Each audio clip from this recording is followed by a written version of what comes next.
Do you remember the big event in South Dakota weeks ago the media was fear-mongering about? It was the Sturgis bike rally in South Dakota. Hundreds of thousands of people were attending. They said, "Oh my God, COVID is going to spread. It's going to be horrible." You haven't heard about it recently because once people start protesting and rioting, they all of a sudden forget about that narrative for a few weeks. But so far the results are in, and let's look. USA Today, first COVID-19 death linked to massive Sturgis biker rally. Cases reported across the nation. So far they're reporting one linked death. A Minnesota man who died was in his 60s and had underlying health conditions. That's correct. The event has been linked to one death. 118 residents who attended the rally tested positive for COVID-19. Nationally, about 300 cases have been linked to the rally. Around 460,000 people attended. One linked death, 300 linked cases. And the reason they say one linked death is just because you die with COVID-19 doesn't mean you die from COVID-19. If you have COVID-19 and you die, even if they're 100% sure you died from an alternate cause,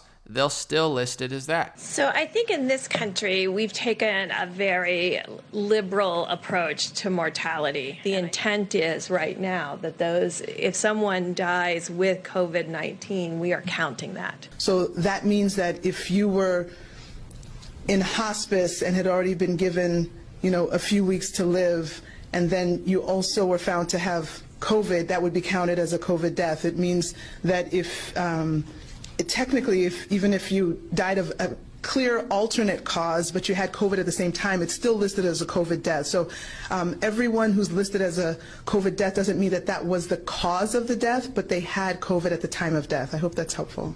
I was at the event. It's mostly bikers. The average age there, I would guess, is at least 10 to 20 years older than me. No offense to the great people I met there, but this isn't the healthiest crowd in the world. It's bikers who say, we're going to live our best life. A lot of drinkers, a lot of people out of shape, a lot of smokers, a lot of underlying health conditions, I'm sure. Almost nobody was wearing masks, drinking indoors, eating indoors. The waitresses didn't have masks on. Completely mask-free environment for the most part. 460,000 people, not of athletes and bodybuilders, but just of average bikers, most of which who are old, and only one death is linked to COVID-19, and 300 cases are linked to it out of 460,000 people. Hello, my friends. Maybe breathing air, having social interactions, living your life like you did for your entire life before big government stole that from you, maybe that's actually healthier. Did anybody stop to think that this whole shutdown and quarantine medical slave state that we're living in might not be a good idea?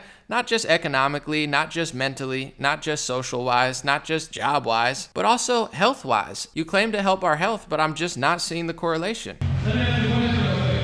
Who here loves and appreciates the United States of America? Make some noise. Who are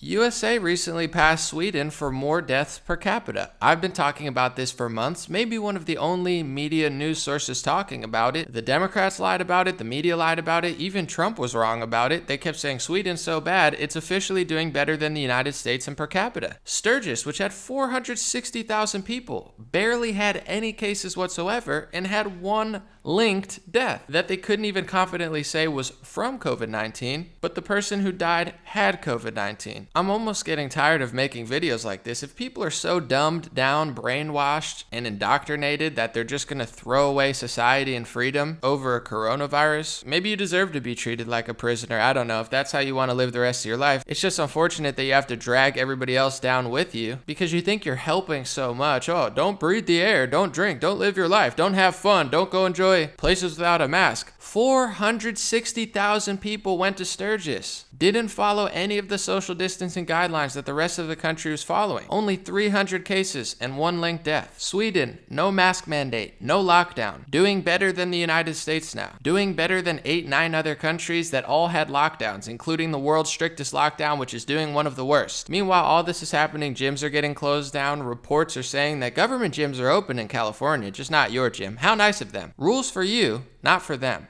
Get it? Stay in line and don't critically think. But don't worry, they're bragging about 93% of racial justice protests that swept the US this summer remained peaceful and non-destructive. Wow. More than 93% of BLM demonstrations have been peaceful, yet 42% of the population believe that the protesters are trying to incite violence or destroy property. But they're not even doing their own math. That means that around 570 demonstrations were violent. That's not a good percentage. I mean, World War II, over 95% of people didn't die. Does that mean that was peaceful?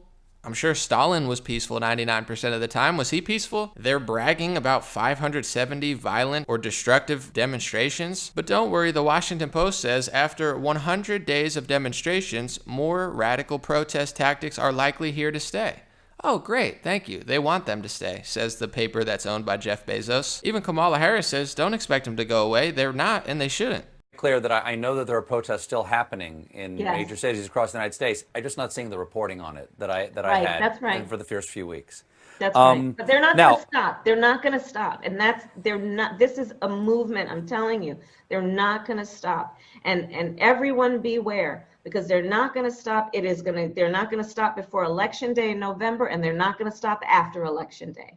And everyone should take note of that on both levels, that they're not going to let up, and they should not, and we should not. But what's crazy is the NBA players, the Washington Post, Kamala Harris, all these people, it seems like they barely ever, if ever, will admit that hundreds of these are not peaceful. People are getting harassed at the street, at restaurants, business owners. It doesn't matter what your race is. They just use race to push their agenda. They say, oh, it's about black lives. But they've been harassing black people on the street, black people in their cars, black people who own businesses, black police officers, black conservatives. They don't care about race. And I'm tired of these cowards lying and hiding their ideology behind race. The difference between me and them is I'm not claiming to hide behind a race. I feel the way I feel. Millions of people that are black, Hispanic, white, Asian agree with me, and some don't. That's fine. It's not a racial agenda. It's an agenda of common sense, truth, and reality. But they claim I'm protecting this race, and if you disagree with me, you're a racist, sexist, xenophobe, horrible person.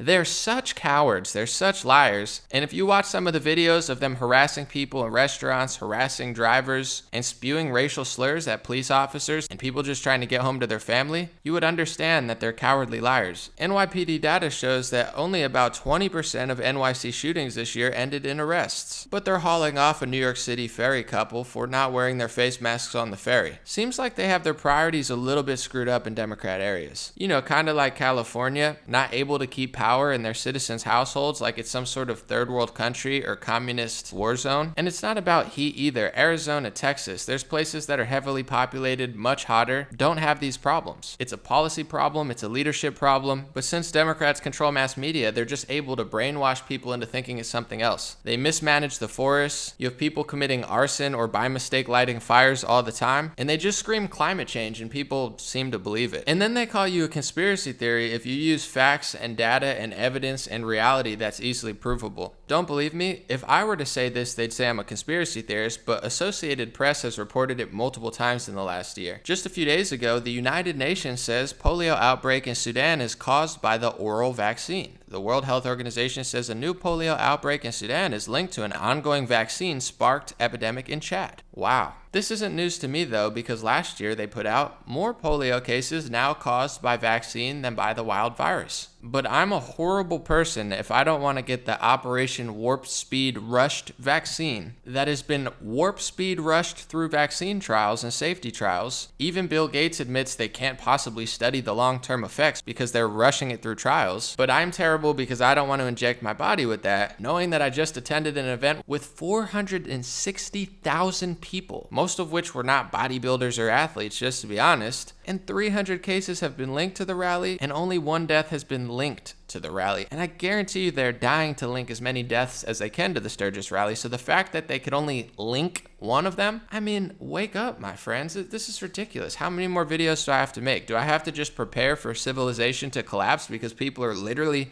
this stupid and this dumbed down and this brainwashed by fake activism, sports leagues, entertainment, media, the bureaucratic health conglomerates who've literally taken over our society, many of which their funders have funded most media to support them? I mean, should I just prepare for civilization civilization collapse? Should I go buy property somewhere and just watch the world collapse? Because it's going to at this rate if people are this stupid that they're still not understanding the 15 days to slow the spread is turned into 6 months, which is going to turn into 2 years, which is going to turn into forever because they have no plans to release this. And now you have the United Nations, of which the World Health Organization is a branch of, saying this is about the patriarchy. This is about men dominating, men. I thought it was about the virus. Now it's about men. I'm sorry, but these are far left-wing groups who push their left-wing agenda, lie about science, lie about everything, and just say, oh, if you disagree with me, you're a terrible person. But they push their agenda into everything. And their agenda, a lot of times, is anti-family, anti-science, anti-truth, anti-reality, anti-statistics, anti-data, as they scream data, science, and facts. I mean, it's at the point now where even simply disagreeing with them or being honest is a violation of social media or a violation of society that could get you arrested, put in ankle monitors, or have your whole catalog deleted off of social media. For what? Disagreeing with an organization who says that this shutdown is about men dominating society? It's absolutely ridiculous. But let me know what you think. I'm at the point now I think people are literally so dumb I'm kind of just preparing for everything to shut down. Because if you can't figure it out at this point and you choose to go along with this charade, this isn't the end of stuff like this, it's just the beginning. God bless you, I appreciate you. If you'd like to support, I have these God bless hats made in the United States of America, and it would look great on you and it's a good message. But either way, have a good day. I'll be back with more videos.